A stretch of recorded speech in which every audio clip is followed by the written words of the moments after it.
24 भाई जब समझदार होते हैं तो बाघराव जी उनको शिक्षा प्राप्त करने हेतु बाबा रूपनाथ जी के पास भेज देते हैं। वे सभी वहीं बड़े होते हैं और बाबा जी की गायों को चराते हैं। बगदावत भाइयों में सबसे बड्ढे सवाई भोज, नियाजी, बहारावत आदि थे। सवाई भोज की शादी मालवा में साड़ू खट्टानी के साथ होती है। साड़ू के यहाँ से भी दहेज में बगदावतों को पशुधन मिलता है। एक ग्वाला जिसका नाम नापा ग्वाल होता है उसे बगदावत साड़ू के पीहर से लाते हैं। नापा ग्वाल इनके पशुओं को जंगल में चराने का काम करता था। गाथा के अनुसार बगदावतों के पास 1,80,000 गायें और 1,444 ग्वाले थे। 24 भाई अपने ग्वालों के साथ गायें चराते थे। एक बार सवाई भोज ने ध्यान दिया कि उनकी गायों में एक गाय ऐसी होती है जो रोज़ सुबह उनकी गायों के साथ शामिल हो जाती थी और शाम को लौटते समय वह अलग चली जाती है। यह देख सवाई भोज अपने भाई नियाजी को कहते हैं कि इस गाय के पीछे जाओ और पता करो कि यह गाय किसकी है और कहाँ से आती है, और इसके मालिक से अपनी ग्वाली का मेहनताना लेकर आना। नियाजी उस गाय के पीछे पीछे जाते हैं। वह गाय एक गुफा में प्रवेश करती है। नियाजी भी पीछे पीछे वहां पहुंच जाते हैं और देखते हैं कि गुफा में एक साधु धूनी के पास बैठे साधना कर रहे हैं। नियाजी साधु से पूछते हैं कि महाराज, यह गाय आपकी है? साधु कहते हैं, हाँ, गाय तो हमारी ही है। नियाजी कहते हैं, आपको इसकी गुवाली देनी होगी। यह रोज़ हमारी गायों के साथ चरने आती है, हम इसकी देखरेख करते हैं। साधु कहता है, कोई बात नहीं बेटा, ग्वाली भी दे देंगे, चलो अपनी झोली फैलाओ। नियाजी अपनी कंबल की झोली फैलाते हैं। बाबा रूपनाथ जी धूनी में से धोबे भर धूनी की राख नियाजी की झोली में डाल देते हैं और कहते हैं, बेटा, मेरे पास तो यही है देने के लिए। नियाजी भी बिना कुछ कहे राख लेकर वहां से अपने घर की ओर चल देते हैं। रास्ते में साधु के द्वारा दी गई धूनी की राख को गिरा देते हैं और घर आकर राख लगे कंबल को खूंटी पर टांक देते हैं। जब रात होती है तो अंधेरे में खूंटी पर टंगे कंबल से प्रकाश फूटता है। तब सवाई भोज देखते हैं कि उस कंबल में कहीं कहीं सोने एवं हीरे जवाहरात लगे हुए हैं, तो वह नियाजी से सारी बात पूछते हैं।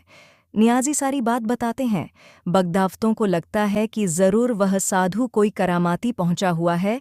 सवाई भोज अगले दिन उस साधु की गुफा में जाते हैं और रूपनाथ जी को प्रणाम करके बैठ जाते हैं और बाबा रूपनाथ जी की सेवा करते हैं। यह क्रम कई दिनों तक चलता रहता है। एक दिन बाबा रूपनाथ जी निवृत्त होने के लिए गुफा से बाहर कहीं जाते हैं। पीछे से सवाई भोज गुफा के सभी हिस्सों में घूम फिर कर देखते हैं। उन्हें एक जगह इंसानों के कटे सिर दिखाई देते हैं। वह सवाई भोज को देखकर हंसते हैं। भोज उन कटे हुए सिरों से पूछते हैं कि हंस क्यों रहे हो? तब उन्हें जवाब मिलता है कि तुम भी थोड़े दिनों में हमारी जमात में शामिल होने वाले हो। तुम्हारा हाल भी हमारे जैसा ही होने वाला है। हम भी बाबा की ऐसे ही सेवा करते थे। कुछ दिनों में ही बाबा ने हमारे सिर काट कर गुफा में डाल दिए। ऐसा ही हाल तुम्हारा भी होने वाला है। यह सुनकर सवाई भोज सावधान हो जाते हैं। थोड़ी देर बाद बाबा रूपनाथ वापस लौट आते हैं और सवाई भोज से कहते हैं कि मैं तेरी सेवा से प्रसन्न हुआ। आज मैं तेरे को एक विद्या सिखाता हूँ। सवाई भोज से एक बद्धा कड्डव और तेल मंगवाते हैं। सवाई भोज बाबा रूपनाथ के कहे अनुसार एक बड़ा कड़ाव और तेल लेकर पहुंचते हैं। बाबा कहते हैं कि आग जलाकर कड्ढाव उस पर चढ़ा दे और तेल कड्ढाव में डाल दे। तेल पूरी तरह से गर्म हो जाने पर रूपनाथ जी सवाई भोज से कहते हैं कि आजा इस कड्ढाव की परिक्रमा करते हैं। आगे सवाई भोज और पीछे बाबा रूपनाथ जी कड्ढाव की परिक्रमा शुरू करते हैं। बाबा रूपनाथ भोज के पीछे पीछे चलते हुए एकदम भोज को कड्ढाव में धकेलने का प्रयत्न करते हैं। सवाई भोज पहले से ही सावधान होते हैं, इसीलिए छलांग लगाकर कड्ढाव के दूसरी ओर कूद जाते हैं और बच जाते हैं। फिर भोज बाबा रूपनाथ से कहते हैं, महाराज, अब आप आगे आ जाओ, और फिर से परिक्रमा शुरू करते हैं। इस बार वह परिक्रमा करते समय आगे चल रहे बाबा रूपनाथ को उठाकर गर्म तेल के कड्ढाव में डाल देते हैं। बाबा रूपनाथ का शरीर कड्ढाव में गिरते ही सोने का पोरसा बन जाता है। तभी अचानक आकाश से आकाशवाणी होती है कि सवाई भोज तुम्हारी 12 वर्ष की काया है और 12 वर्ष की ही माया है, यानी 12 साल की ही बगदीधावतों की आयु है, और बाबा रूपनाथ की गुफा से मिले धन की माया भी 12 साल तुम्हारे साथ रहेगी। और एक आकाशवाणी यह भी होती है कि यह जो सोने का पोरसा है, इसको तुम पांवों की तरफ से काटोगे तो यह बढ़ेगा, और यदि सिर की तरफ से काटोगे तो यह घटता जाएगा। इस धन को तुम लोग खूब खर्च करना, दान पुण्य करना। इधर बाबा रूपनाथ भी धूनी की राख से पुनः जीवित हो जाते हैं और सवाई भोज को अपना शिष्य बनाते हैं। सवाई भोज को बाबा रूपनाथ की गुफा से भी काफ़ी सारा धन मिलता है, जिनमें एक जयमंगला हाथी, एक सोने का खांडा, बुली घोड़ी, सर्ज गाय, सोने का पोरसा, कश्मीरी तंबू इत्यादि दुर्लभ चीजें लेकर सवाई भोज घर आ जाते हैं। घर आकर सवाई भोज बाबा रूपनाथ व सोने के पोरसे की सारी घटना अपने भाइयों को बताते हैं और इस अथाह संपत्ति का क्या करें, इस बात पर विचार करते हैं।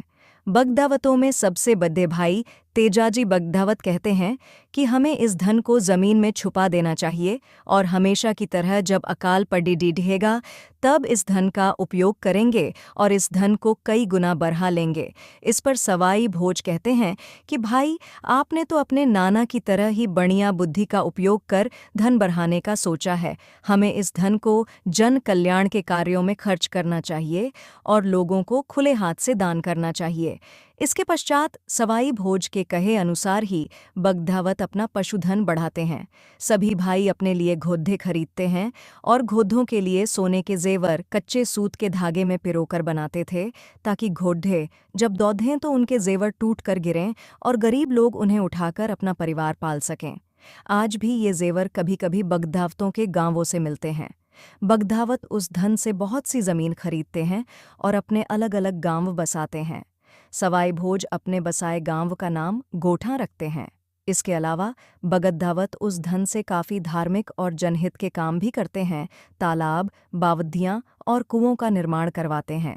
तामेसर की बावद्दी उन्हीं के द्वारा बनवाई गई थी, जिसमें आज भी पानी समाप्त नहीं होता। अधिक धन के साथ व्यसन भी आ ही जाते हैं। बगदावतों के पास अथाह धन होने से वो शराब खरीदने पर भी बेइंतहा खर्च करते हैं और अपने घोड़ों तक को शराब पिलाते हैं। बगदावतों की दानवीरता के किस्से राण के राव दुर्जनसार तक भी पहुंचते हैं। इस कारण राण का राजा बगदावतों को राण में आने का निमंत्रण भेजता है। निमंत्रण मिलने पर सवाई भोज अपने भाइयों के साथ अपने राजा से मिलने जाने की योजना बनाते हैं।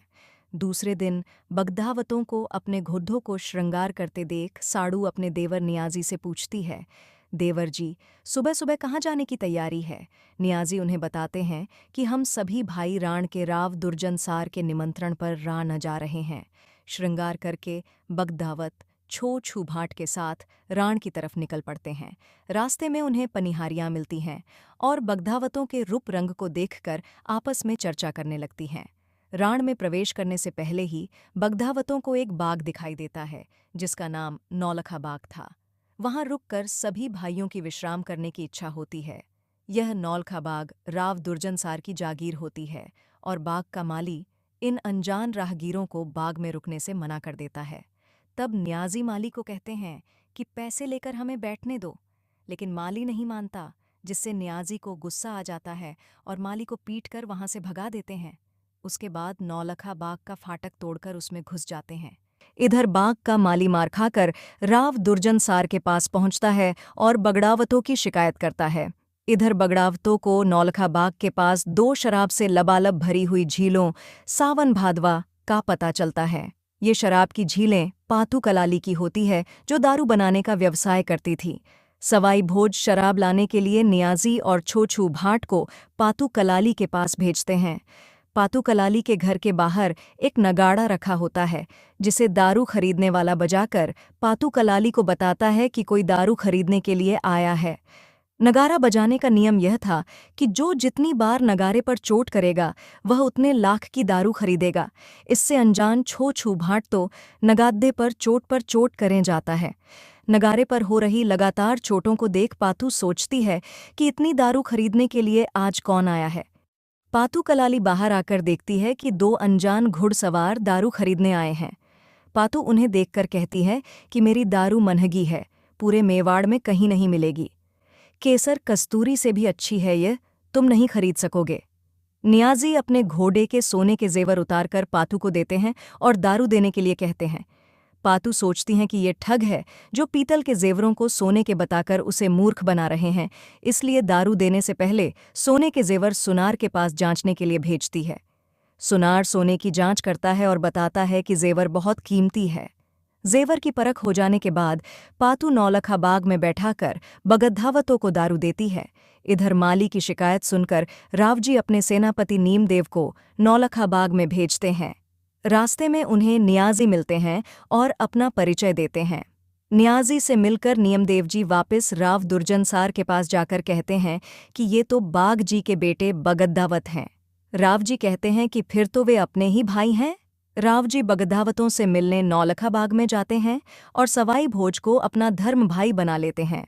सभी बगद्दावतों को बीडीई आदर के साथ नौलखा बाग में ठहराते हैं और पातू कलाली से दारू मंगवाते हैं और सवाई भोज को दारू पीने की मनुहार करते हैं। तब सवाई भोज ये शर्त रखते हैं कि अगर पातू मेरे इस बीडे को दारू से पूरा भर देगी तो मैं पी सकता हूँ। यह सुनकर पातू शर्त के लिए तैयार हो जाती है और सवाई भोज के पास जाती है और अपनी सारी दारू सवाई भोज की हथेली में रखे बीडे में डालती है। पातू की सारी दारू खत्म हो जाती है। उसकी दोनों दारू की झीलें सावन भादवा भी खाली हो जाती हैं, मगर सवाई भोज का बीड़ा नहीं भरता। यह चमत्कार देखकर पातू सवाई भोज के पांव पकड़ लेती है और कहती है कि आप मुझे अपनी धर्म की बहन बना लीजिए, और सवाई भोज को राखी बांधकर अपना भाई बना लेती है।